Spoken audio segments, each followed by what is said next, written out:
Hello and welcome to Western Herald Headlined, where we at the Western Herald talk the top stories of the week and dive a little deeper into how they were written and some more information about them. I'm Cori, the editor-in-chief, and I'm Grace, and I'm the news editor.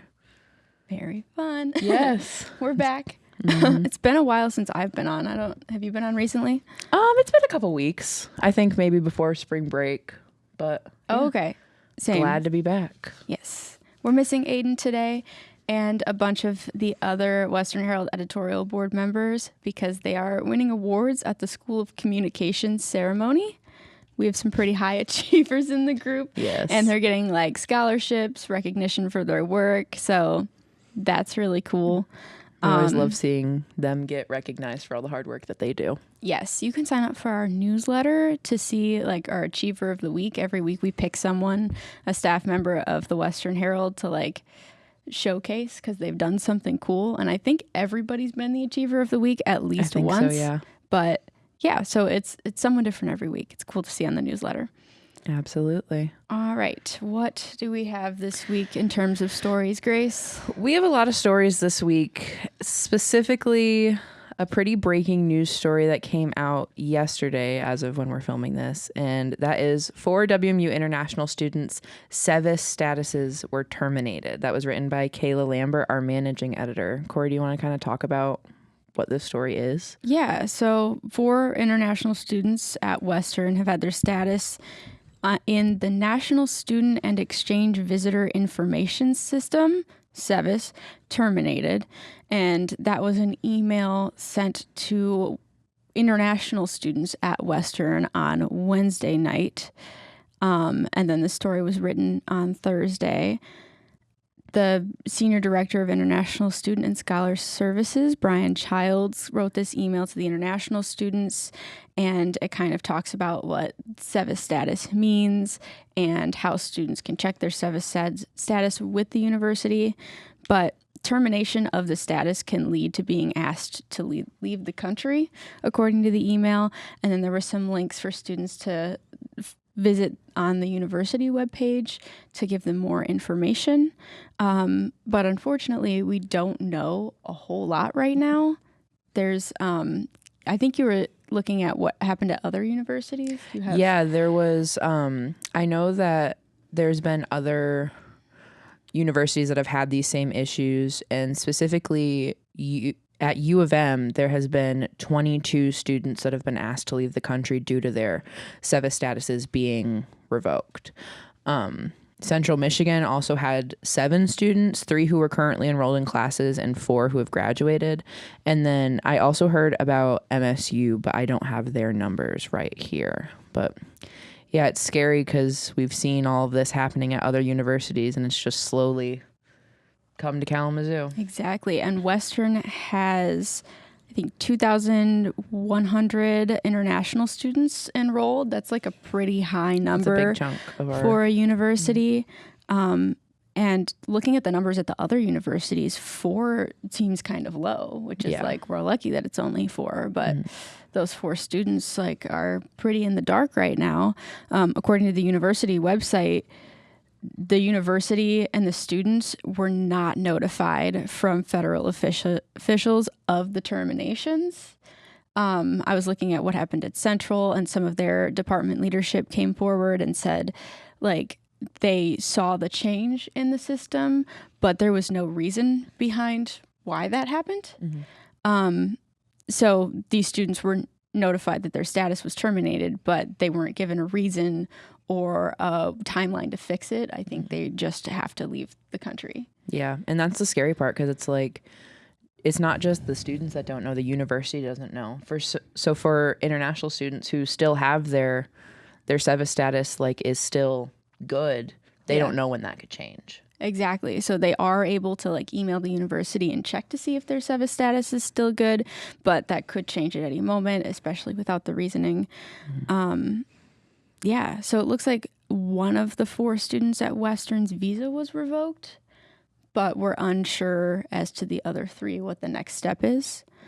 They've also not announced who those students were, probably for their personal safety. Absolutely. But I know that other international students who this didn't happen to, some friends of mine, have just been asking after the Western Herald released this story. People were texting me like, what do I do?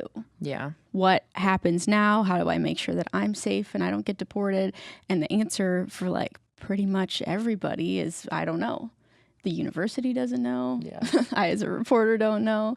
So it's like, it's a pretty scary time for those international students. Yeah. I think that's the hardest thing, is just like not knowing.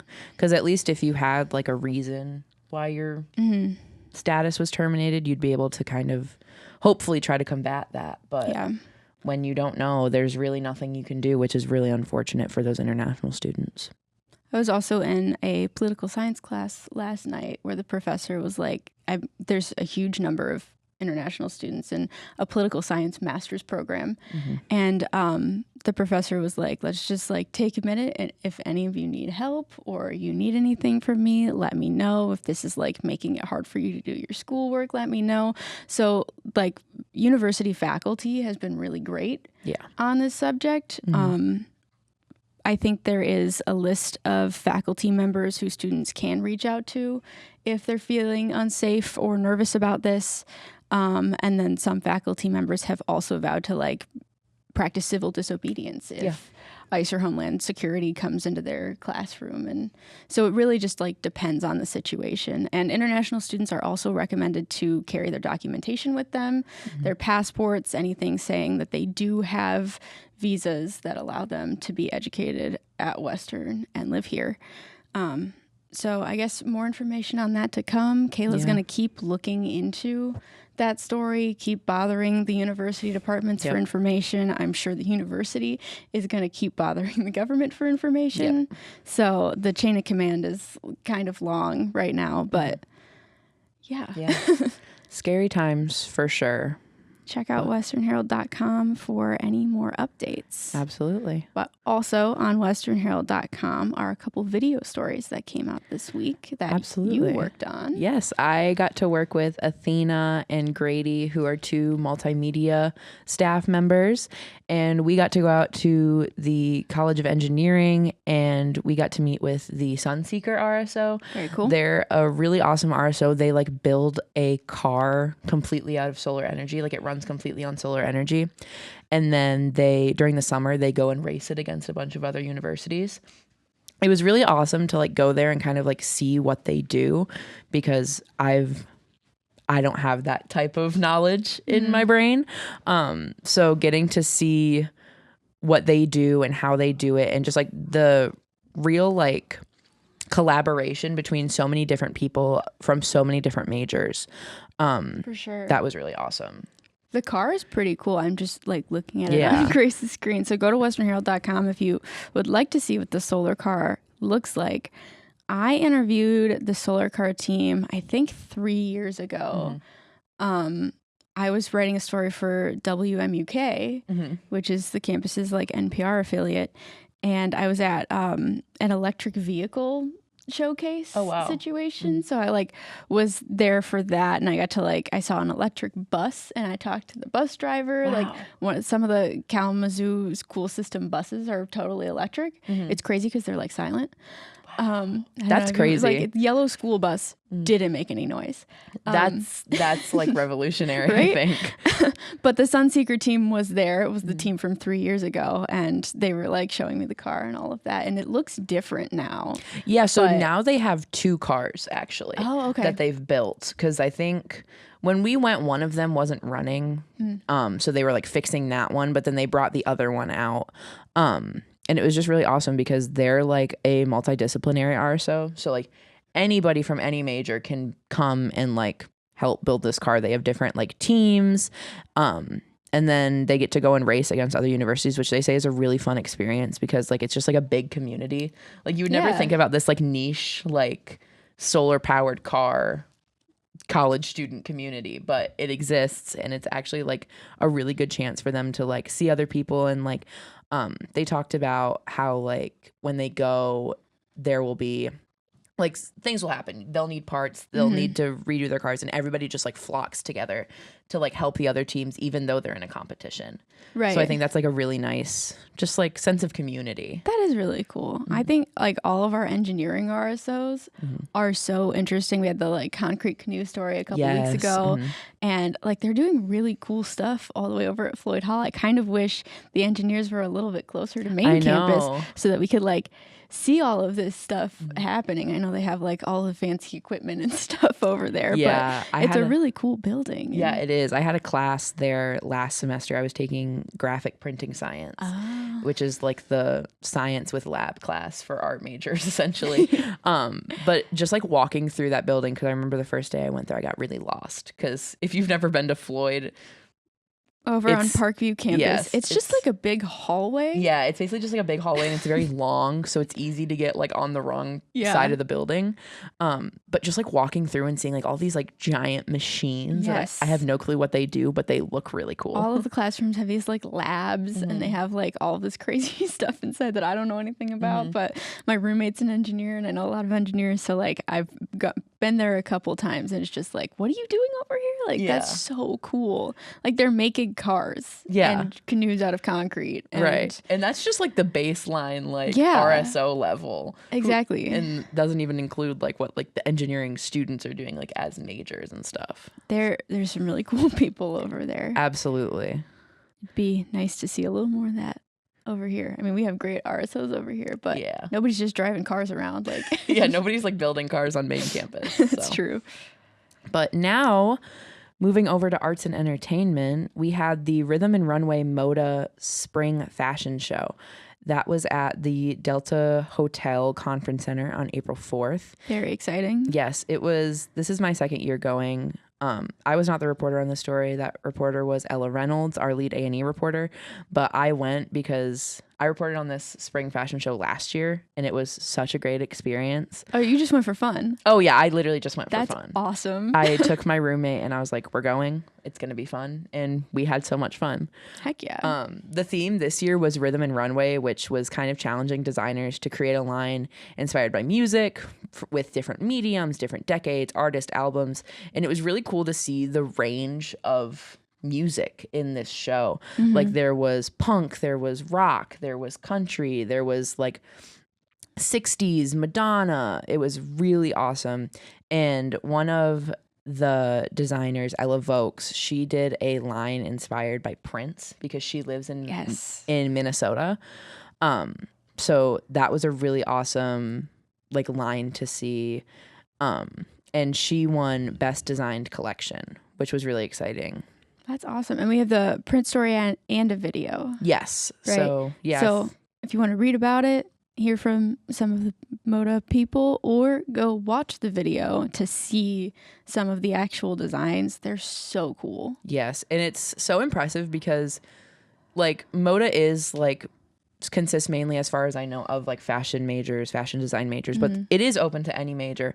But they aren't doing it for class or for a grade or for anything. This is completely like just for the RSO, and they're literally like designing fashion lines. And it's incredible to see because it's like it's in depth, it's detailed. They make videos like documenting their progress that show before their line comes on. That's really cool. And it's just so incredible. Like I was literally jaw dropped the whole show because everything that they do is so cool. Wow. And there wasn't a single line where I was like not absolutely amazed. Did you have a favorite design? I know it's impossible. They do a lot of cool stuff. Watch the videos. It's like Paris Fashion Week. Like they do some really truly out of the box designs. And I know I watched the video, and one person did like a pop artist themed line, and I really liked the Chapel Roan. Yes, one. that was actually my roommate's friend. Oh, and that's really cool. She was so awesome. But it was like the cowboy hat and the fun, the Pink Pony like Club. Yes, they looked so cool. I think one of my favorites was also from that line, and it was Katy Perry's like chandelier look, like the big chandelier dress. When they came out, that was like the last one on the line. I was like just so shocked. Yes, I heard about that one several times from other people, and then I like watched the video, and it's in the video. It's really, really cool. It looked so difficult to wear, but like, Oh yeah. what a cool outfit. Yeah, there also was one, and I can't remember the designer's name, but it might be in the video. If not, go check out like pictures from MODA in the show. There's so much content, not just at Western Herald, also from other photographers. There are a lot of photographers at those events. But there was one where she did like each look was inspired by a different form of streaming music. So like there was one where it was records, there was one where it was CDs, there was one where it was like iPods, which was so cool because she had like the old like little mini like colorful iPods like clipped in her hair like barrettes. I love that. And it was just really awesome to see all of the different like interpretations of rhythm and runway, because that was like a pretty like, I mean, music is a pretty broad category. You can really find your niche within that. So that was just a really awesome way for like these MODA designers and models to get portfolios and experiences. Yeah, I've always wanted to go to a MODA show and never been able to just because of conflicts. But like, it's always something that I'll send like a new reporter to because it's so cool. It gets you hooked on like reporting. Oh yeah. And the ability to go to cool stuff like this. That was one of my first events that I was like, oh my God, this is why I do this. And now you're still here. Oh yeah. And now I'm still here, and I go to MODA shows even when I'm not reporting on them, just for fun. People say that's one of the coolest parts of the job is getting to like go to other stuff in the university. Oh yeah. And MODA's one of the ones that I'm like, oh, you're new? Why don't you go here? Go check out this event. And then they come back and they're like, that was so awesome. I want to go to all of these. And what else can I write for you? Like, right. Where else and do you want to send me? That's how we get you hooked. We send you to a MODA show. But yeah, it was such a fun experience, and everybody in the audience, it was like the energy was so like contagious. That's nice. It was like when somebody came out in like a really cool outfit, which was essentially every outfit. It was just like thunderous applause, which was really fun. Yes. So. One of our very own reporters was in the show. Yes. Wasn't she? Yes.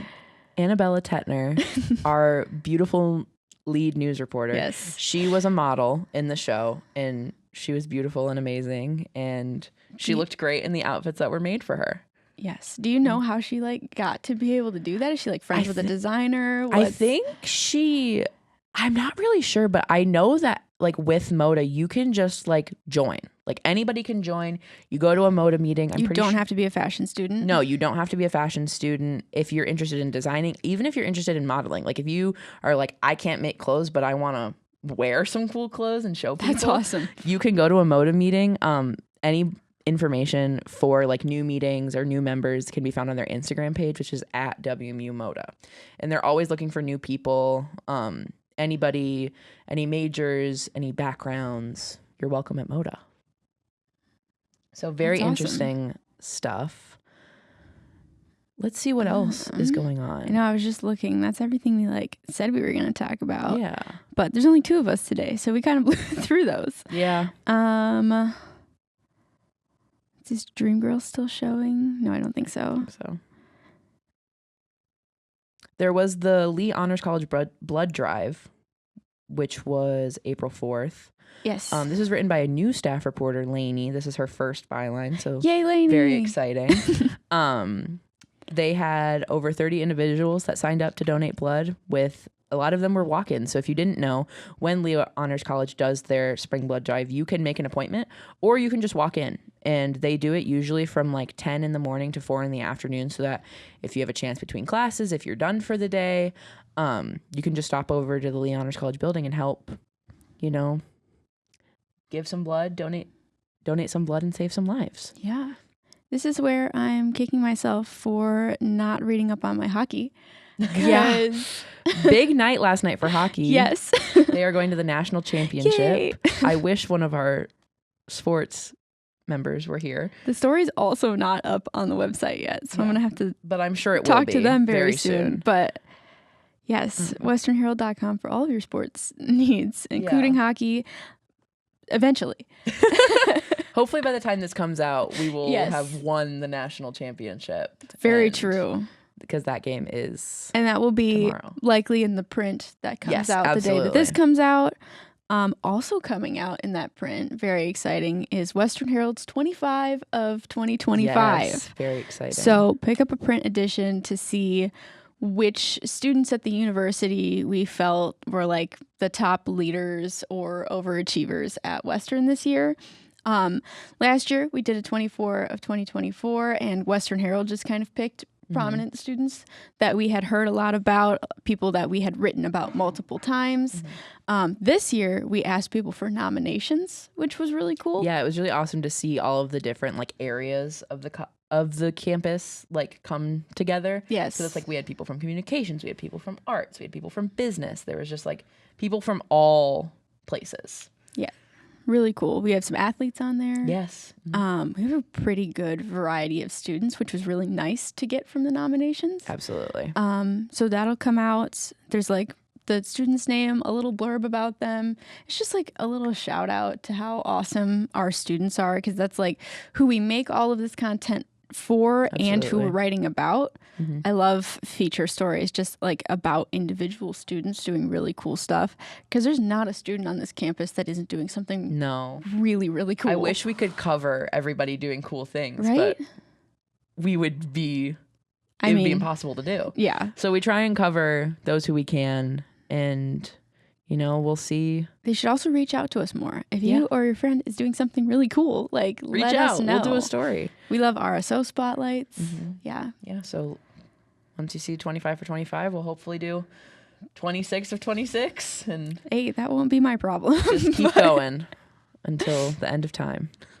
It's gonna become like an 8-page. Oh yeah, it's gonna be a whole issue one day. The 25 of 25 is gonna take up 4 pages of our print. Wow. So it has to be a 12-page print, because we also have an ad. Yeah. So yeah, it's gonna one be. day it'll just be a full issue. Yeah. Here are all of these awesome people at Western. That's true.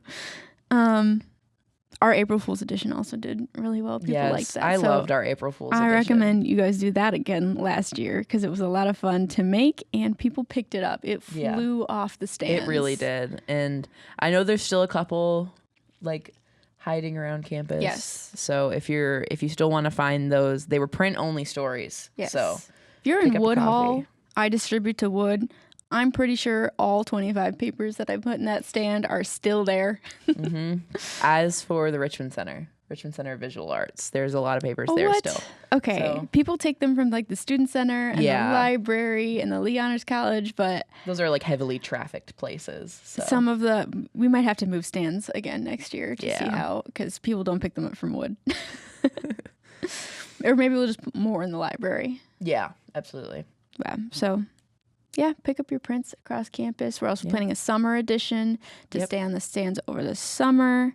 Talking about, I know one of the stories in there will be talking about the new residence hall that they're building where Valley 3 was. Exciting. That information came out. They're calling it a state-of-the-art residence hall. So we'll see how that works. I think it's a freshman dorm again. So we'll see how that comes together. Yeah. You will also be getting all of my long form stories that I've been working on. Oh, wonderful. Because, I graduate soon and Grace stays. And as the news editor, I'm just going to give you all of my progressing stories. And then hopefully I'm so excited. Those will have your name on them next year over the summer. Yeah, very exciting. You get the tough ones to write. We're going to miss Cori so much. I'll be around. Yeah. Can't get rid of her that easy. No, you can't. I think that's it for today. I think this has been Western Herald Headlined. Boy, has it.